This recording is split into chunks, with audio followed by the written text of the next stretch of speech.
오늘 우리에게 주신 말씀은 돌아보니 사랑입니다 라는 제목으로 말씀 나누겠습니다. 지난주 말씀의 내용들은 자신의 동족에 대한 예레미야의 중보기도가 있었습니다. 그리고 그 중보기도를 들으시고 매번 들어주지 않겠다 하시면서 거절하는 내용들을 보았습니다. 이스라엘 백성들의 죄는 하나님이 말씀하신 것처럼 더 이상 돌이킬 수 없는 큰 죄였습니다.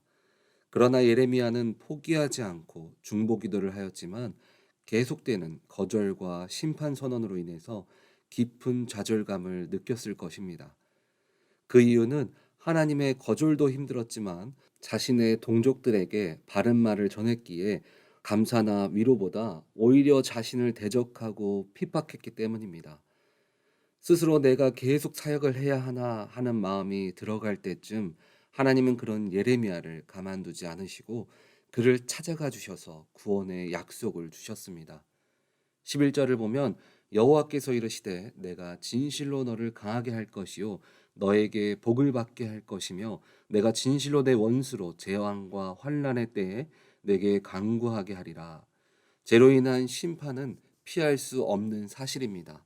하지만 주님께서 재앙과 환난의 때에 간구하라고 말했을 때 예레미야는 이렇게 간구했습니다. 15절을 보면 여호와여 주께서 아시오니 원하건대 주는 나를 기억하시며 돌보시사 나를 박해하는 자에게 보복하시고 주의 오래 참으심으로 말미암아 나로 멸망하지 아니하게 하시오며 주를 위하여 내가 부끄러움 당하는 줄을 아시옵소서. 내가 주님의 자녀인 것을 기억해 달라는 것입니다. 그리고 자녀된 내가 비록 동족의 죄로 인해 침략당해 많은 사람들이 죽어나가고 건물들이 무너지지만 하나님을 알지 못하는 자들이 하나님의 자녀를 해야 하는 모든 것을 가만두지 말고 그들에게 하나님의 심판이 임하게 해달라고 말합니다. 그리고 내가 주님의 자녀인데 고통과 멸망을 당하는 것은 너무나 큰 부끄러움이라는 것을 강하게 말하고 있습니다. 하나님께서 다윗의 세대에는 하나님의 백성으로 모든 나라에 부끄러움 당하지 않고 모든 나라들이 이스라엘 백성들을 두려워하며 그들을 통하여 하나님의 이름이 높아지는 삶을 살았습니다. 하나님의 자녀가 누릴 수 있는 것은 바로 이것입니다. 주님의 이름으로 세상 가운데 승리하는 것. 그러나 그 택함 받은 백성이 되어서 영광의 자리에 있었던 때와 본문의 이스라엘 백성들이 심판받는 지금 다른 것은 무엇입니까? 세상을 움직이시는 하나님의 능력은 동일합니다. 다른 것은 같은 백성의 다른 마음입니다. 비록 나의 마음은 과거와 현재의 믿음이 다르지만 그들의 신분은 무엇입니까? 16절을 보면 만군의 하나님 여호와시여 나는 주의 이름을 일컬음을 받는 자라 내가 주의 말씀을 얻어먹사오니 주의 말씀은 내게 기쁨과 내 마음의 즐거움이오나 아직도 나는 주님의 말씀을 받는 자라는 것입니다. 주님의 말씀을 들으면 행복하고 주님의 이름으로 이 땅에 분리된 주님의 자녀로서 크리스찬이라 불리는 존재라는 것입니다. 그런데 때때로 우리가 이스라엘 백성들처럼 주님과 멀어져서 마음이 변하고 또 인생 가운데 고난이나 어려움이 찾아오는 경우도 있지만 주님을 향한 마음이 변하지 않았음에도 고난이 찾아올 수 있다는 것을 예레미야를 통해서 알 수 있습니다. 17절을 보면 내가 기뻐하는 자의 모임 가운데 앉지 아니하며 즐거워하지도 아니하고 주의 손에 붙들려 홀로 앉았사오니 이는 주께서 분노로 내게 채우셨음이니이다. 이 말은 주님을 믿지 않지만 우리의 눈으로 봤을 때 평범한 행복을 누리는 세상 사람들 속에서 나는 크리스찬인데 왜 힘들고 어려운가?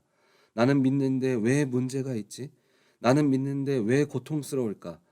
때때로 우리는 그 인간적 기쁨을 누리지 못하는 고독 속에서 살아갑니다. 그러나 왜 그럴까 보다 중요한 것은 그 고독의 길에 서 있는 이유가 주님이 그 자리에 보내셨기 때문이라는 것입니다. 그렇다면 우리는 주님을 믿으니까 평생 희생하고 세상에서 잘 될 수도 없는 그런 존재인가요? 20절을 보면 내가 너로 이 백성 앞에 견고한 놋 성벽이 되게 하리니 그들이 너를 칠지라도 이기지 못할 것은 내가 너와 함께하여 너를 구하여 건짐이라 여호와의 말씀이니라. 하나님은 지금은 내가 어렵고 힘들 수도 있지만 궁극적으로 우리는 우리들의 원수가 뚫지 못하는 단단한 사람이 되고 능히 이기지도 못하는 주님의 이름으로 이 세상 속에서 승리자가 된다는 것입니다. 그러나 조건이 있는데 그것이 무엇이냐면 바로 19절을 보면 여호와께서 이유같이 말씀하시되 네가 만일 돌아오면 내가 너를 다시 이끌어 내 앞에 세울 것이며 내게 만일 헛된 것을 버리고 귀한 것을 말한다면 너는 나의 입이 될 것이라. 그들은 내게로 돌아오려니와 너는 그들에게로 돌아가지 말지니라. 주님이 헛되다고 말씀하시는 성공을 붙잡고 물질을 붙잡고 비즈니스를 붙잡고 있는 것들을 내려놓고 주님만 붙들고 있다면 세상 속에서 내가 갈망하는 것보다 더 단단하고 강하게 예수님의 이름으로 세상의 성공이라는 자리보다 더 높이 우리를 세워주신다는 것입니다. 세상이 주는 기쁨, 행복은 주님만 붙들고 있으면 세상이 주는 것보다 더 큰 것으로 우리를 세워주심을 믿으시기 바랍니다. 고난과 어려움 하면 광야 생활을 많이 떠올립니다. 그것은 사람이 살기 힘든 곳입니다.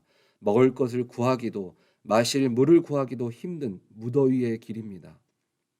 그런데 성경은 그 광야를 뭐라고 이야기합니까? 모세가 출애굽을 하고 마지막 광야에서 40년을 보낸 이후에 가나안에 들어가는 다음 세대에게 설교한 부분 중에 신명기 32장 10절을 보면 여호와께서 그를 황무지에서 짐승이 부르짖는 광야에서 만나시고 호위하시며 보호하시며 자기의 눈동자같이 지키셨도다.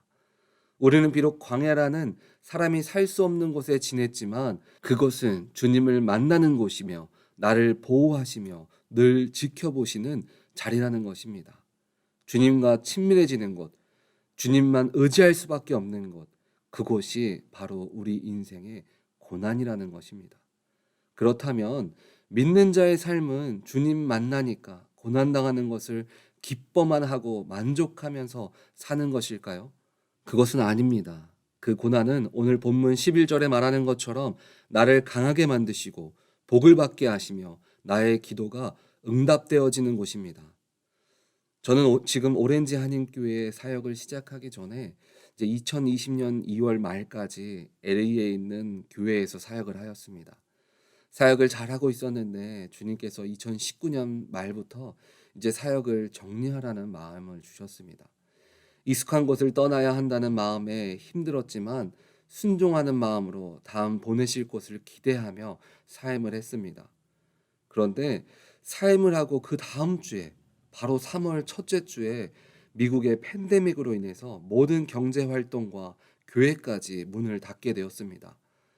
그래도 하나님께서 보내실 곳을 위해서 준비하라고 하셨으니까 하는 마음에 처음에는 사모하는 마음으로 매일 기도하고 말씀을 보면서 시간을 보냈습니다. 내가 나에게 보내실 것을 향하여서 준비된 자로 쓰임받기 위해서 준비하는 시간으로 그 시간을 보냈습니다.